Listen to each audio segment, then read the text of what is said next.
Hi again, another coverage about GITEX 2023 at its third day. This time we are pleased to invite Mr. Fady Younes, the Regional Cybersecurity Director for EMEA, SP and MEA at Cisco company. Most welcome, Mr. Fady. Thank you. Nice meeting you. It's a pleasure to be here. Yeah, actually, so pleased to meet you at GITEX again. And at the beginning, I would like to invite you to tell us about GITEX attendance Cisco attendance at GITEX this time. Well, it's great to be here. Yeah. GITEX this year, I'm sure you noticed, is extremely busy. Exactly, yeah. And as usual, we have our booth as a leading networking and security company.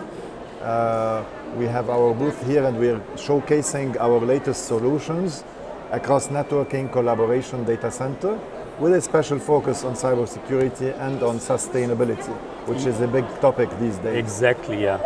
Yeah. So we're very pleased with the audience, the spirit. It's quite live as opposed to the previous few years. Yeah, yeah. Well, sir, if we can talk, if you can give me like outlook on the cybersecurity sector in the United Arab Emirates this upcoming year. Okay, so I'm going to talk about, what we've been. As you know, UAE has always been at the forefront of innovation. Yeah. And accordingly, if you go back to the start of the digital transformation, they led across their government entities, across the private sector, and across the entire sectors. And now, if you look at them, they're also the early adopters when it comes to the metaverse. Yeah. And you cannot talk about these two worlds, the digital first world or the virtual first world, without having cybersecurity in mind, cybersecurity being so foundational into those worlds. Yeah. And the UAE definitely understands the criticality and importance of cybersecurity, and that's why they actually established cybersecurity councils, agencies, but also authorities. True. To take into consideration, to make sure there is a proper governance and processes in place for cybersecurity. Yeah. Mr. Fady, that time actually it's like a season for cybersecurity attacks. I think I read many researches, it talk about like 85% of companies, organizations in the region and worldwide already they had cyber attack. If you can tell me how cyber attack changed, especially after the pandemic. Okay. Instead of going directly to after the pandemic, I'll walk you a bit pre-pandemic, then post-pandemic. So prior to the pandemic, with the digital transformation that's been going around us, yeah, some of the elements of that digital transformation or digitization, such as the explosion of devices, whether we talk about the mobile devices or IoT devices, yeah, the shift to the multi-cloud or the distributed workforce, all those elements actually brought a lot of pressure on the security teams. Now, when the pandemic or COVID hit, workers, employees, customers, students, patients were asked to go and start working from home, learning from home. yeah, And they started connecting from any device and any network they could have access to, independently about the posture of those devices. And accordingly, that took the security pressure to a completely new level. yeah. Now let's talk about the post-pandemic. Yes. Post-pandemic, we actually, there is a clear realization that this new hybrid work environment is here to stay. And accordingly, it is important that we forget about the old type of perimeter-based security and start looking at the new architectures and the new security measures, considering that the new attacks now are mainly focusing or targeting the weakest links, and those could be the users, the remote users, those could be the applications that could be anywhere in the cloud, or or even the devices, and the weakest devices being the BYOD, the bring your own device, or some of the IoT devices.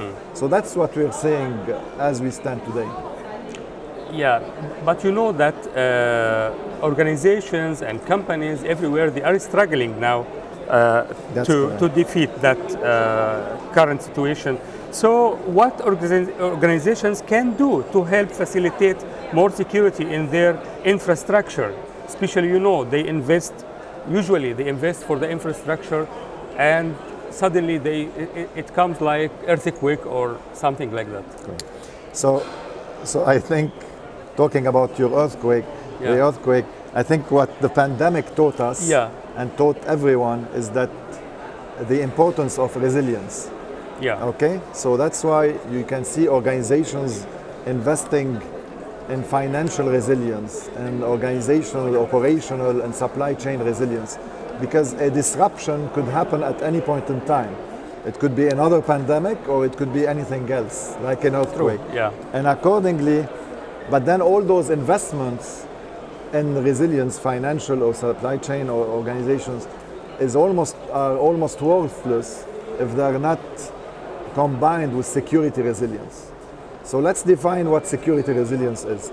Security resilience, and that's my recommendation to the organizations, is to shift the security strategy from the old mentality of point products to integrated architecture, from the focus on prevention, because you know what, whether you like it or not, you are going to be attacked. There will be and accordingly, the shift from prevention to the faster detection and response. And finally, a shift from considering or treating all the alerts the same to prioritizing the alerts based on business contacts and context, and based on criticality to the solution, to the organization. The other recommendation to the organization is that it's not all about tools and technology. It's also about awareness of the employees. It's about the culture, important. The security culture, as well as the processes and governance that is in place. Does Cisco doing something about the awareness about, because this is important, it's not only about solution devices, awareness I think is very important also. Correct. I spoke about security awareness, and this month, October, is the Cybersecurity Awareness Month, actually, worldwide. And I think employees, users should realize that cybersecurity criminals, cyber attackers are becoming much more organized, much more sophisticated, and they shouldn't be, they should be taken seriously. And accordingly, during this month, I encourage everyone to build that security culture that we spoke about, and accordingly to go and learn more about the security awareness campaigns, such as Think Before You Click, such as many other campaigns. And accordingly, this is like tips you are doing. Exactly, but also some of the tactics that the attackers are using. Okay, now as an employee in a hybrid work, even if you're a good person, you can become all of a sudden, because you're leaking some data by unintentionally leaking some data, or bringing some compromise to the corporate network, you can become a source of the attack, or like a factor in the attack. Not only a victim, but you could be a source. Exactly. So you can be. They call it insider actor. And accordingly, it's important that awareness is raised, that you get educated, and that you're always ready to be a member of that, join forces with the others against those cyber attackers out there, because we need to build that community to make sure we don't make it easy for those cyber criminals to have an easy ride into our organizations. Mr. Fady, as you are one of the most important experts in this field in the region, also through your position in Cisco, I think you gave some tips now, but if you can give more tips for the organizations itself, not only for the users. What can they do to be secured or to use secure networks? So my recommendation to organizations, to CISOs and the security teams is, first of all, as I mentioned, it's not about technology only, it's also about the culture, the security culture, it's about the processes and governance. Now let's talk about on the security side. As I mentioned before, the old perimeter-based kind of security approach is no longer applicable, no longer reliable. They have to go for the new architectures that are needed for this new hybrid environment, and those include SASE, Zero Trust, and other architectures. Yeah. But the most important message to those organizations: don't fall into the same mistakes of the past. Don't go into point products, but instead go for integrated architectures combined with a platform approach that provides the enhanced visibility and the unified policy management to be able to have a better risk mitigation and faster response.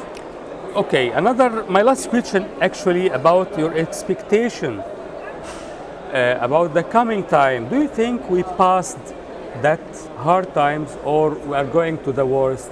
What is the expected scenario from your point of view as an expert? I don't want to scare people, but the reality is, as I mentioned, the cyber criminals are becoming more sophisticated, more advanced, more organized. Some of them are doing it as a service, selling some of the cybersecurity modules, etc. And accordingly, I think, unfortunately, we're not going into better days where they're gonna sign peace and no. But we have to be ready, and we have to work better as a community. And I even called out the other day I was presenting. I called out our competitors to join forces because the real adversaries are out there. They are those cyber criminals, and it's not this other vendor. Yeah. Those are the real competitors. These are the real adversaries that we should all join forces against. Amazing. I finished my question. If you would like to add something else. No, thank you for having me. It's a pleasure to be here. It's not the first time I'm with TECHx. Yeah.